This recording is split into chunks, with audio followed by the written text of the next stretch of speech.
Hey folks, welcome to the Otherppl show. It's Brad Listi here. I'm your host. I'm in Los Angeles, and I have a story time episode for you today.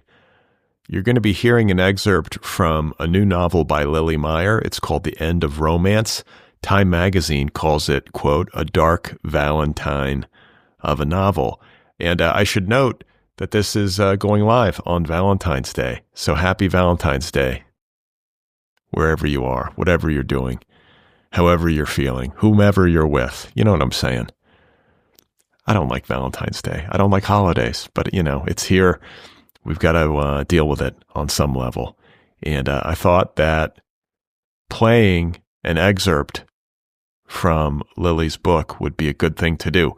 This is a really thinky book about romance, and it pushes back against a lot of prevailing trends and attitudes around love and intimacy and relationships and what it all means. So if that's on your mind, or if that's something you feel confusion about, then maybe you should read The End of Romance. I'm just saying. So let's get to it. I'm going to let Lily Meyer introduce her book and then read from it, and you can ponder. All right? All right. Hi, my name is Lily Meyer, and I'm the author of The End of Romance, available from Viking Books. The End of Romance is about a woman named Sylvie Broder who, after escaping an awful marriage, goes to graduate school in philosophy and develops an idiosyncratic theory holding that the only way straight women can find liberation and happiness is by conducting their love lives entirely in private, no public romance at all. Sylvie is living by her theory and thrilled with herself for it until she meets two men, Robbie and Aby, who challenge her ideas and challenge her in very different ways.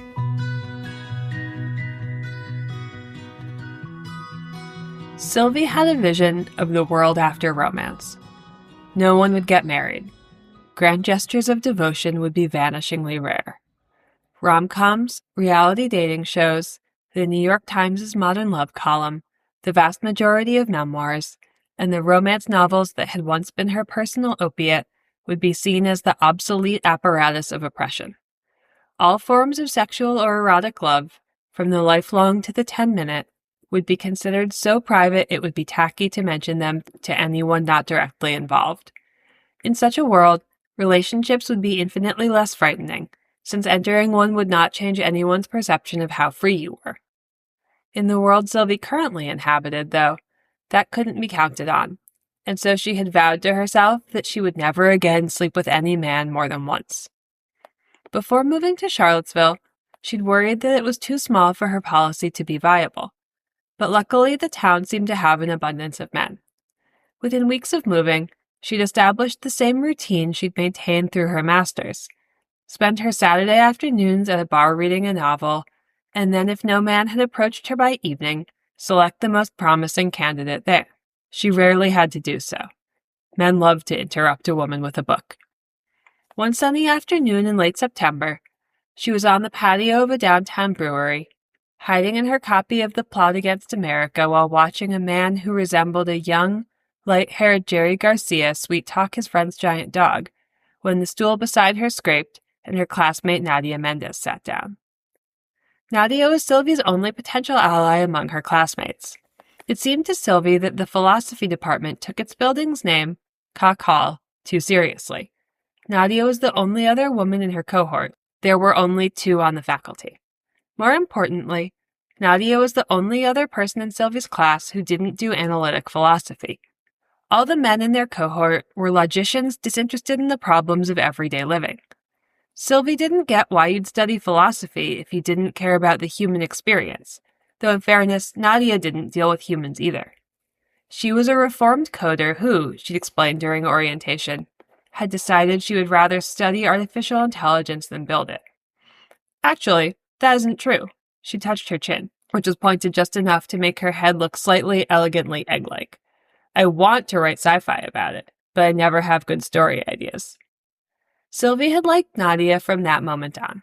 She was intrigued by everything about her. Nadia had grown up in Atlanta with one Portuguese father and one glass menagerie-type Southern one, and at times she projected tremendous sophistication, but just as often, she regarded the world with the glazed mystification of a time traveler. She looked and dressed like a lost ballerina, and could out-argue all of their classmates and most of their professors without seeming to try. When Sylvie called her friend Elaine to catch up a few weeks after arriving in Virginia, Elaine had asked if Nadia was going to be her friend, to which Sylvie had replied with a non-committal sound. She thought the two of them might sit together at departmental drinks, maybe complain about their classmates from time to time, but any more was beyond what she imagined for herself. But here Nadia was, wearing an actual leotard. Her hair was loose and freshly bleached to a shade so pale it was nearly white. "Mysterious woman drinking alone," she said. "Mysterious woman drinking with a classmate," Sylvie suggested. She flicked her eyes at the bartender, who was heading over already. Sylvie guessed that Nadia rarely, if ever, had to wait to get served. Nadia ordered a cherry beer, which Sylvie would not have thought was her speed, and glanced at Sylvie's book. "Reading a novel, look at you. I thought we were supposed to have so much homework we're basically dead." "We are," Sylvie agreed. "You don't do it all?" She lifted a shoulder. "I do the interesting parts and the necessary parts." Nadia grinned. "And then you go to bars and pick up men." "Or go to bars and read peacefully." "Don't you disappoint me, Sylvie Broder," Nadia said in a Georgia accent Sylvie had never heard her use. "Don't tell me I can't have a wing woman just when I got my hopes up." Sylvie snorted. Nadia released a string of startling goose honks, which was, evidently, how she laughed. "You don't do any homework, do you?" Sylvie said. Nadia smirked. "I do the interesting parts and the necessary parts." Her beer came, and she flashed a brief smile at the bartender, then said, "You know, I've been meaning to suggest we get a drink." "Good coincidence, then," Sylvie said. "Oh, I wasn't coming here." Nadia snapped her leotard away from her ribs. "I was walking home from the gym and I saw you." "I'm glad you stopped. I like you, Sylvie." "I wasn't sure right away if I just hated everyone else, but I genuinely like you. You have perspective. Some of the guys, it's like they decided philosophy is a game they have to win. Reminds me of Silicon Valley." "What was it like living there?" Nadia took a sip of her drink, which glowed red gold in the afternoon light. "Like you'd imagine. Lots of work, lots of free shit at work, good drugs. It was fun till I got put on an AI project."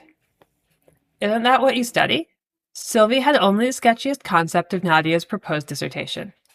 It involved teaching computer programs to discuss moral questions as posed and answered by major ancient philosophers and religious figures. St. Augustine, Aristotle, Avicenna, the Buddha. Sylvie thought she needed a Jew. Nadia nodded. "It is. But you don't like it?" "I'm scared of it, and I don't like to be scared of things." Sylvie knew the feeling. "So you studied it to make it less scary." "I study whether or not I should be afraid of it," Nadia corrected. "It's very possible that I should be." "Depressing conclusion to come to if that's what happens," Sylvie said. Nadia gave her a thoughtful look. "You decided it's right to be afraid of men." Sylvie laughed, surprising herself. She had registered that Nadia was not the most tactful, but the statement's abruptness still jarred her. "Only temporarily," she said. "Only till romance changes?" "Not changes. Ends." "You think that's going to happen?" Sylvie could tell it was a true question rather than a challenge. It occurred to her that she knew nothing of Nadia's own romantic predilections, which was, of course, as it should be. After the end of romance, the thought wouldn't even cross her mind. "I do," she said.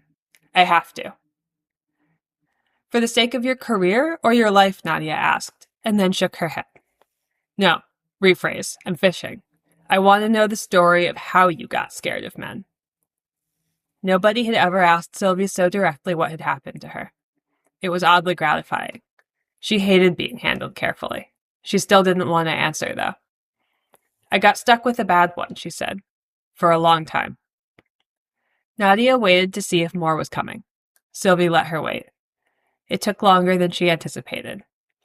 Either Nadia had a very high tolerance for discomfort, or, more likely, Sylvie thought, she just didn't feel it. "You don't mind an awkward silence, do you?" Sylvie said. Now it was Nadia's turn to give a surprised laugh. I grew up with gay dads in suburban Atlanta. I got used to it.